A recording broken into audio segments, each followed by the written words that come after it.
नमस्कार, आप देख रहे हैं न्यूज 18। मैं हूं आपके साथ मेनका चौधरी और खबरें विस्तार से। सबसे पहले बात कर लेते हैं सीएम योगी आदित्यनाथ और लखनऊ सुपर जायंट्स टीम की मुलाकात की।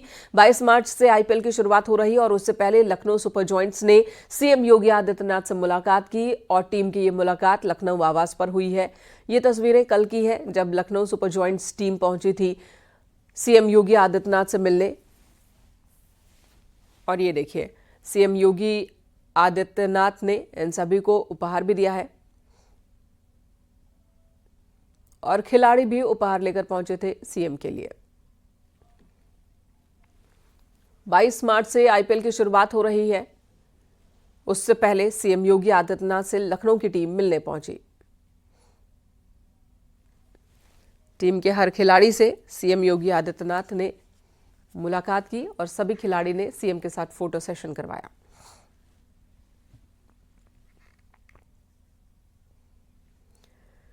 इधर सीएम योगी ने एक बार फिर इशारों ही इशारों में अखिलेश यादव पर निशाना साधा। सीएम योगी ने कहा कि पिछली सरकार में प्रदेश के विकास पर फोकस नहीं था। प्रदेश का मुखिया अगर 12 बजे सोकर उठेगा तो काम कब करेगा।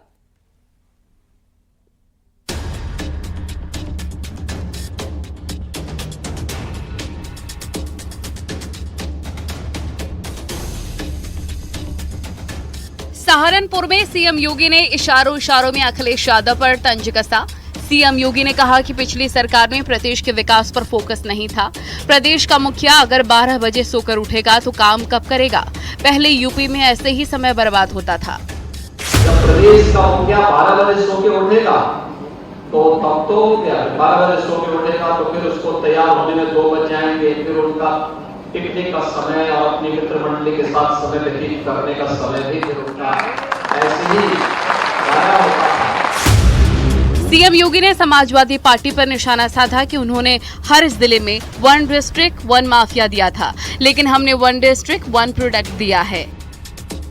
जिन लोगों ने महाकुंभ पर सवाल उठाया वो भी डुबकी लगाकर चले गए। पब्लिक तरसती रहती थी और उल्टे उनके गुर्गे प्रदेश को तबाह करते थे। हर जिले में उन्होंने 1 डिस्ट्रिक्ट 1 माफिया दे दिया। हमने 1 डिस्ट्रिक्ट 1 प्रोडक्ट दिया है। वहीं अखिलेश यादव ने रंगों को लेकर बड़ा बयान दिया। अखिलेश ने कहा है कि वो हमेशा अलगाव की बात करते हैं। मुझे भी कई रंग पसंद नहीं है, बताइए मुझे किस देश में जाना है। मैं भी ऐतराज है मुझे बताओ किस देश जाना है। मुझे भी बहुत से रंग से ऐतराज है। एक रंगा से ऐतराज है, काले चश्मे से पहन करके होली खेलने से ऐतराज है। आप सोचिए, काला चश्मा पहन करके अगर कोई होली खेल रहा है तो सोचिए उसके विचार कैसे होंगे। एक रंगी लोग बहुरंगी लोगों को कभी पसंद नहीं कर सकते। हम वो लोग हैं जो गुलदस्ता बनाना चाहते हैं, सभी रंग को साथ चलना चाहते हैं। वहीं अखिलेश यादव को लेकर यूपी के दोनों डिप्टी सीएम ने भी निशाना साधा। अखिलेश यादव जी डिरेल्ड हैं, उनको पता ही नहीं है कि भारत की आत्मा कहाँ रहती है, उत्तर प्रदेश कितना आगे जा चुका है। समाजवादी पूरी तरह से दिग्भ्रमित है। 2014 के लोकसभा चुनाव से लगातार पराजय का सामना कर रहे हैं। 2024 के लोकसभा चुनाव में उनको एक्सीडेंटल तरीके से कह लीजिए कुछ लोकसभा में एक सफलता मिल गई, कुछ सीटों में ऐसी जीत हो गई जो उनको शायद उम्मीद भी नहीं थी। लेकिन वह फर्जी पीडीए परिवार डेवलपमेंट एजेंसी चलाते हैं और फर्जी पीडीए की बात करके लोगों को गुमराह करके पिछड़ों का, दलितों का, गरीबों का बहुत सारा वोट वहां लेने में कामयाब हो गए थे, लेकिन उनके झूठ का पर्दाफाश हो गया है। अखिलेश यादव ने जहां रंगों के बहाने योगी सरकार को घेरने की कोशिश की, वहीं सीएम योगी और दोनों डिप्टी सीएम ने अखिलेश पर करारा पलटवार किया है। Bureau report, news 18।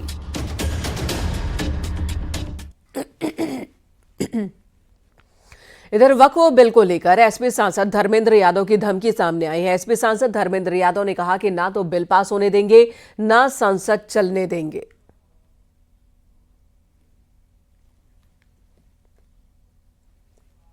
Akhilesh Yadav ji की ओर से आपको यकीन दिलाते हुए, चाहे जितनी कुर्बानी देनी पड़ेगी, चाहे जितना संघर्ष करना पड़ेगा, हम अपने मुसलमान भाइयों की वक्फ की जमीनों को सरकार के हवाले नहीं होने देंगे। समाजवादी पार्टी आज इस हैसियत में है आपकी कृपा से, आपकी दुआओं से, कि संसद को चैन से नहीं चलने देगी। अगर संसद में जबरदस्ती बिल आएगा तो वक्फ संशोधन बिल को लेकर जंतर मंतर पर प्रदर्शन चल रहा है। इसी बीच सांसद समाजवादी पार्टी के उन्होंने इस तरह की बात कही है। इधर बीएसपी सुप्रीमो मायावती के फैसले हमेशा ही चर्चा में रहते हैं। एक बार फिर प्रेस कॉन्फ्रेंस कर अपने बयानों से उन्होंने सबको चौंका दिया। मायावती ने कहा कि रिश्तों की वजह से पार्टी को कभी कमजोर नहीं पड़ने देंगे।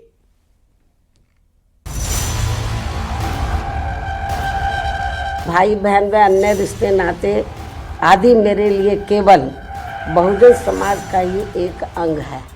बीएसपी सुप्रीमो मायावती इन दिनों सियासी चर्चा का केंद्र बनी हुई हैं। खास तौर पर उनके फैसलों पर सियासी चर्चा हो रही है। इन चर्चाओं के बीच मायावती ने लखनऊ में फिर से प्रेस कॉन्फ्रेंस की और एक बार फिर से सख्त संदेश पार्टी को दे दिया है। बसपा सुप्रीमो मायावती ने लखनऊ में प्रेस कॉन्फ्रेंस के दौरान स्पष्ट किया कि उनके लिए रिश्ते नाते कभी आड़े नहीं आएंगे और वो बसपा के सिद्धांतों से कोई समझौता नहीं करेंगी। उन्होंने कहा कि पार्टी में केवल निष्ठावान और काम करने वालों को ही आगे बढ़ने का मौका मिलेगा, ना कि किसी व्यक्तिगत रिश्ते के आधार पर। मायावती ने साफ कर दिया कि रिश्तों की वजह से पार्टी को कभी कमजोर नहीं पड़ने देंगी। अपने जीते जी अपने व्यक्तिगत तथा भाई बहन व रिश्ते नातों आदि के स्वार्थ में कभी भी कमजोर नहीं पड़ने दूंगी। वैसे भी मेरे भाई बहन व अन्य रिश्ते नाते आदि मेरे लिए केवल बहुजन समाज का ही एक अंग है, उसके सिवाय कुछ भी नहीं है। मायावती ने साफ किया कि बीएसपी में जिसने काम किया उसको हमेशा आगे बढ़ाने का काम किया गया है। पार्टी को आगे बढ़ाने में रिश्ते नाते आड़े नहीं आएंगे। जो मेहनत करेगा वो आगे बढ़ेगा। पार्टी व मूवमेंट के हित में बहुजन समाज के जो भी लोग अपनी पूरी ईमानदारी व निष्ठा से कार्य करते हैं तो उन्हें पार्टी में जरूर आगे बढ़ने का मौका दिया जाएगा। मायावती ने कहा कि वो चाहती हैं कि कांशीराम के विचारों पर पार्टी का हर कार्यकर्ता चले और समाज में सर्वजन हिताय सर्वजन सुखाय के विचार आए। मायावती जहां कांशीराम के विचारों पर पार्टी को आगे ले जाना चाहती हैं, वहीं नगीना सांसद और आजाद समाज पार्टी के अध्यक्ष चंद्रशेखर आजाद ने फिर से कांशीराम को भारत रत्न देने की मांग की है। मैं तो माननीय कांशीराम साहब को भारत रत्न दिया जाए, क्योंकि वो रहबरों के सबसे बड़े नेताओं में से एक है। ऐसी मैं जो है मांग करता हूँ। आज के आपको लगता है कि सरकार देगी? जैसे नहीं देगी तो जब हमारे आ जाएगी हम देंगे। मायावती ने नाम लिए बगैर चंद्रशेखर आजाद पर भी निशाना साधा, जिनकी नजर मायावती के वोट बैंक पर है। हालांकि मायावती को अपने खिसकते जनाधार को बचाने के लिए पहले पार्टी को ही मजबूत करना पड़ेगा।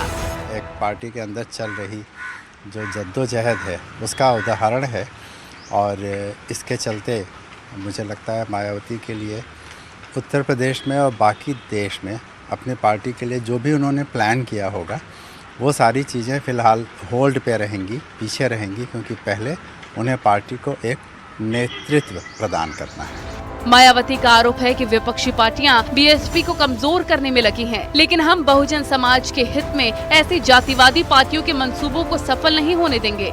मायावती ने जातिवादी राजनीति का विरोध करते हुए आरोप लगाया कि कुछ पार्टियां बसपा को कमजोर करने की साजिश कर रही हैं, क्योंकि 2007 में बसपा का सत्ता में आना उन्हें स्वीकार नहीं हुआ था। इसके साथ ही उन्होंने 2027 के यूपी विधानसभा चुनाव के लिए बहुजन समाज को अभी से तैयार रहने का संदेश भी दिया और साफ किया कि बसपा इस बार मजबूती से चुनाव लड़ने वाली है। कैमरा पर्सन गोपी गिरी के साथ नितिका दीक्षित, न्यूज़ 18 लखनऊ। संभल में शाही जामा मस्जिद में सोमवार को दूसरे दिन भी रंगाई पोताई हुई। एएसआई की निगरानी में मजदूरों ने मस्जिद की पिछली दीवार की पोताई पूरी कर ली है। अभी मस्जिद के पूर्वी, पश्चिमी और फ्रंट साइड की दीवार में व्हाइट वॉश होना बाकी है, जिसके लिए मस्जिद कमेटी के पास सिर्फ 2 दिन का ही वक्त है।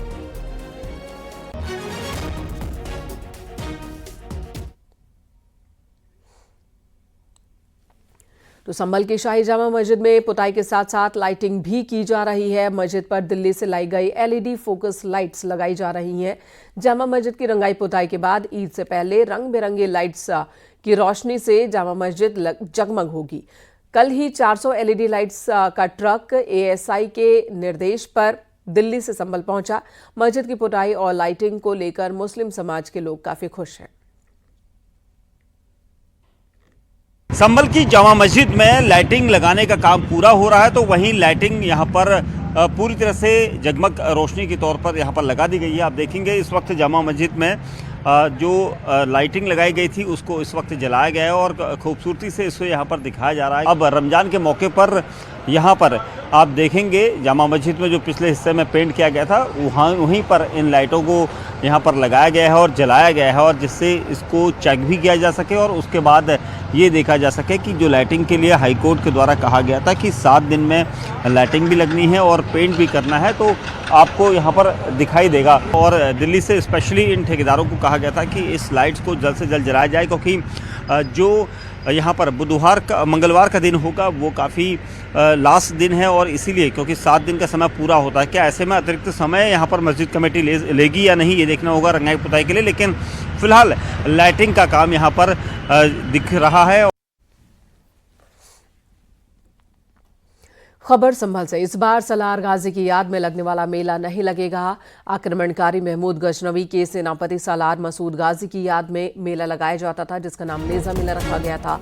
कोतवाली में हुई एक मीटिंग के बाद ये फैसला लिया गया। पुलिस अधिकारी ने साफ तौर पर कहा कि मेला नहीं लगेगा।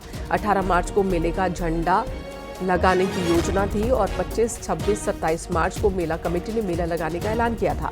गौरतलब है कि होली के बाद संभल में सालार मसूद गाजी की याद में नेजा मेला आयोजित किया जाता रहा है, लेकिन इस बार ये मेला नहीं लगेगा।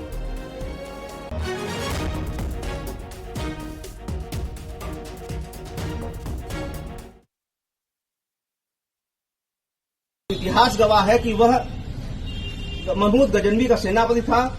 उसने सोमनाथ को लूटा था, कत्लेआम किया था पूरे देश में, इतिहास जानता है। किसी भी लुटेरे के याद में यहाँ कोई भी मेले का आयोजन नहीं होगा। अगर किसी ने यह अवैध कृत्य करने की कोशिश की, कठोर कार्रवाई होगी, आप निश्चिंत रहिएगा। किसी भी लुटेरे, फिर कह दूं, किसी भी लुटेरे के प्रति आप अगर कहेंगे कि ये बहुत अच्छा है, बड़ा अच्छा दरगाह वाला है, तो बिल्कुल नहीं माना जाएगा। देश के प्रति जिसने भी अपराध किया है उसका साथ कोई देगा, वो भी देशद्रोही है। ये हुआ गया एसपी साहब ने हमसे कहा कि आप सैयद सलार मसूद गाजी रहमतुल्लाह अलैह की याद में कोई भी नेजा मेला नहीं बनाएंगे। वो एक अक्रांता थे और हम नेजा मेला उनकी याद में नहीं बनाने देंगे आपको। आगे क्या कदम उठाएं? आगे हम जो बड़ी अधिकारी हैं उनके पास जाएंगे, उनके पास हम सिखा सकेंगे क्या वो हमारी समस्या को हल करें, और नेजा मेला जैसे सैकड़ों वर्षों से चला आ रहा, इस तरीके से मेला चलने दिया जाए। इस मेले का कुछ लोगों द्वारा विरोध भी किया गया था और तथ्यात्मक रूप से पाया गया कि यह मेला अब्दुल सलार गाजी, जो कि महमूद गजनवी का भांजा एवं सेनापति था, इसके द्वारा सोमनाथ मंदिर सहित अनेक मंदिरों को तोड़ा गया एवं हत्याएं की गईं। इस प्रकार के ऐसे लुटेरे एवं हत्यारे व्यक्ति का उसकी स्मृति में मेले का आयोजन किया जाना अनुचित है एवं कानून व्यवस्था पर भी प्रश्न खड़ा करता है। इस विरोध के पश्चात इस मेले के आयोजन की अनुमति नहीं प्रदान की गई है और उन्हें आयोजकों को इस मेले के आयोजन को न करने के लिए निर्देश किया गया है। ग्रेटर नोएडा के बिसरख थाना क्षेत्र के पास स्थित गौड़ चौक पर एक कार में आग लग गई। दमकल की टीम ने आग पर काबू पाया। बीती रात की ये तस्वीर है जब कार में आग लगी। आगजनी में कार पूरी तरह से जल गई है। आग कैसे लगी ये साफ नहीं है। आशंका जताई जा रही है कि शॉर्ट सर्किट की वजह से कार में आग लगी होगी।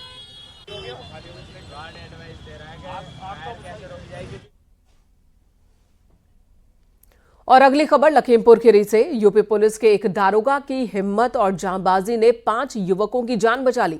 दरअसल एक ही गांव के 6 लड़के तालाब में नहाने गए थे, तभी अचानक सभी डूबने लगे। इसकी जानकारी मिलते ही पसगवां थानाध्यक्ष रविंद्र सोनकर मौके पर पहुंचे और अपनी जान की परवाह किए बिना तालाब में छलांग लगाई। 5 को बचा लिया, लेकिन एक युवक की डूबने से मौत हो गई।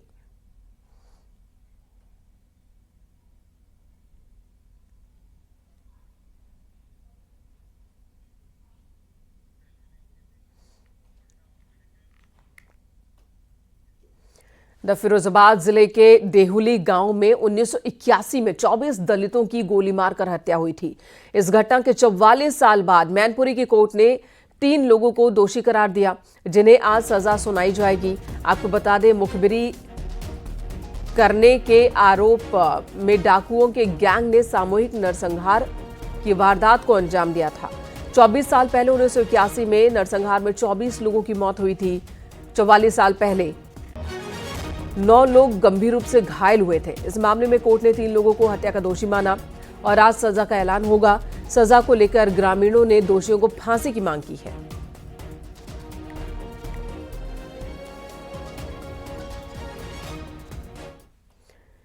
इधर रायबरेली में जमीन के विवाद में कुत्ते से हमला कराने का आरोप लगा है। जहां पोल लगाने को लेकर 2 पड़ोसियों के बीच विवाद हुआ था तो एक पड़ोसी ने अपने खूंखार कुत्ते के साथ हमला कर दिया। कुत्ते ने महिला को जख्मी किया है, जिसका वीडियो सोशल मीडिया पर वायरल हो रहा है।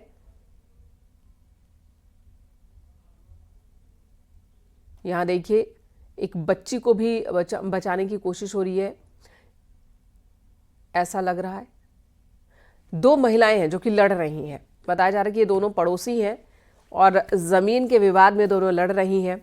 इसी बीच एक पड़ोसी के कुत्ते ने दूसरी महिला को चोट पहुंचाई है।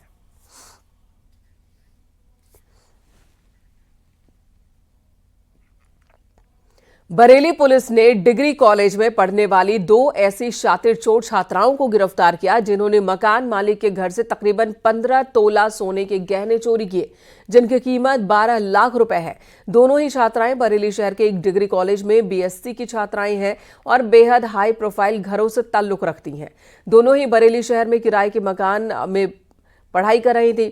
दोस्तों के साथ महंगे महंगे शहरों में जाकर घूमना और खरीदारी करना इन दोनों छात्राओं का शौक है। दोनों ही छात्राएं अपने दोस्तों के साथ गोवा जाने की फिराक में थी।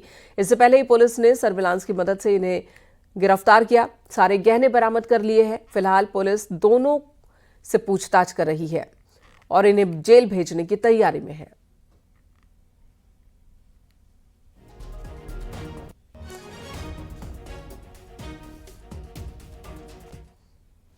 महोबा में एक कलयुगी हैवान पिता की क्रूरता सामने आई। शराब के लिए पैसा न मिलने पर शराबी पिता ने पत्नी, बेटी और बेटे पर धारदार हथियार से जानलेवा हमला किया। इस हमले में घायल परिवार के 3 सदस्यों को पुलिस और पड़ोसियों ने इलाज के लिए जिला अस्पताल में भर्ती करवाया। इलाज के दौरान आरोपी पिता पहुंच गया और घाव पर मिर्च डाल दी उसने, जिसके बाद बेटे ने पिता की पिटाई कर दी। फिलहाल मौके पर पहुंची पुलिस ने पिता को हिरासत में लिया है। भैया हंसिया से हमें मारा, फिर बच्ची को मारा है और मैं जाकर पाउडर लेके तैयार रहे थे अस्पताल है, तो बच्चन के ऊपर हमला कर रहे थे। तो क्यों कर रहे हैं हमला, क्या वजह है? परसों आए थे दारू पी के है, सुबह 3 बजे लोग मचा रहे ले गुम्मा ले हंस के फिरत रहे बच्चन का है। तो हमने कही कि चल, हमने मतलब इनकारी करी, 100 नंबर का फोन लगाया तो फिर पकड़ ले गए। तो परसों ने फिर छोड़ दिया कल। यहां रुकेंगे एक ब्रेक के लिए। ब्रेक के बाद भी खबरों का सिलसिला जारी है।